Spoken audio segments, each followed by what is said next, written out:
Dinas Kebudayaan Kota Denpasar pagi tadi mengadakan sosialisasi Undang-Undang Nomor 11 Tahun 2010 tentang Cagar Budaya.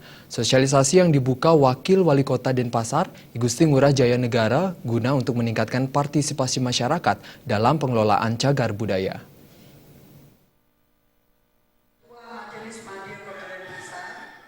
Wakil Wali Kota Denpasar Gusti Ngurah Jaya Negara membuka secara resmi sosialisasi Undang-Undang Nomor 11 Tahun 2010 tentang cagar budaya.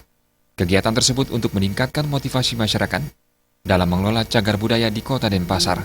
Kegiatan melibatkan unsur SKPD Kota Denpasar, Widya Sabang, Forum Pekaseh, serta lurah dan kepala desa seluruh Kota Denpasar. Wakil Wali Kota Denpasar Gusti Ngurah Jaya Negara menyatakan, cagar budaya adalah warisan budaya yang harus dilestarikan. Dalam pengelolaannya, cagar budaya diselaraskan dengan berbagai aspek agama, salah satunya Trihita Karana. Dirinya berharap sosialisasi yang telah dilakukan akan meningkatkan keterlibatan masyarakat dalam melindungi cagar budaya.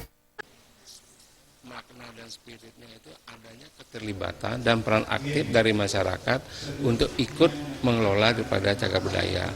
Nah, tentunya kami sangat menyambut sekali, sangat kami ingin mensosialisasikan undang-undang ini karena terus terang di Denpasar, walaupun kita ini sudah menjadi kota besar, kota yang sangat heterogen, kami juga banyak memiliki, di samping yang kami sampaikan pertama, kami ini cagar-cagar budaya seperti peninggalan pura-pura, ada Pura Mospait, ada juga baris Cina, ada juga prasasti-prasasti yang kita miliki, ada juga kayak genderang arka namanya, itu masih dicari, itu kan juga warisan yang kami miliki.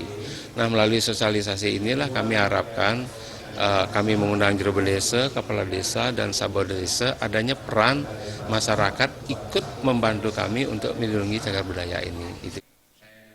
Sosialisasi menghadirkan narasumber dari Badan Pelestarian Cagar Budaya dan Arkeologi Bali dengan materi terkait upaya pelindungan cagar budaya.